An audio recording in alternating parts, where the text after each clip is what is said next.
Friends, இப்போ நம்ம பார்க்கோம். இது வந்து ஒரு கருப்பு வெள்ளை. கருப்பு வெள்ளை தான். கருப்பு வெள்ளையில் நல்லா கருப்பு வெள்ளையில் நல்ல ஜாதி மாடு. நல்ல ஜாதி மாடு தான். கிலோமீட்டர் தாங்கும். கிலோமீட்டர் தாங்கும்னா கருப்பு வெள்ளையில் நல்ல மாடு. நல்ல மாடுனா கருப்பு வெள்ளையில் 10 கறக்கும். 10 கறக்கும்னா இப்படி காம்பு இவ்வளோ தூரத்துக்கு அது ஒரு விரல் கணத்துக்கு அது விலகி கிடக்கணும். ஒரு விரல் கணத்துக்கு விலகி கிடந்தால் தான் அந்த மாடு ஒரு 10 லிட்டர் கறக்குன்னு சொல்லலாம். இது ஒரு விரல் கணத்துக்கு அது விலகி கிடக்கும். நல்லா பருங்காம்பு.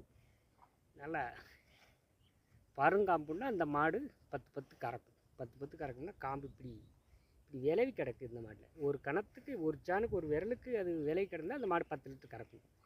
அது மாதிரி விலகி கிடக்கு. இது 10 கறக்கும். தலையத்தில் 10 கறந்த மாடு. இப்போ ரெண்டாவது இருக்குது.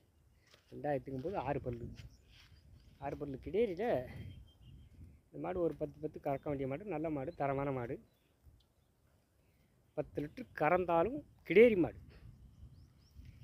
இதில் என்ன ஒரு கிடேரி.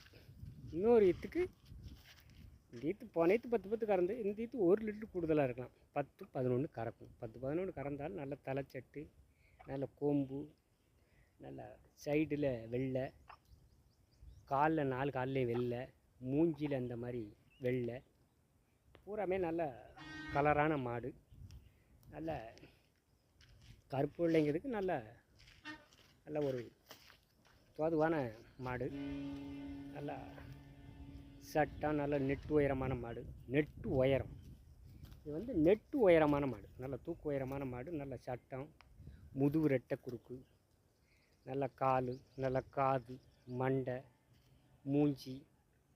நல்ல மாடு, தரமான மாடு, நல்ல மாடு. 10 கறக்க வேண்டிய மாடுனா இதான் 10 கறக்கும். நல்ல மாடு.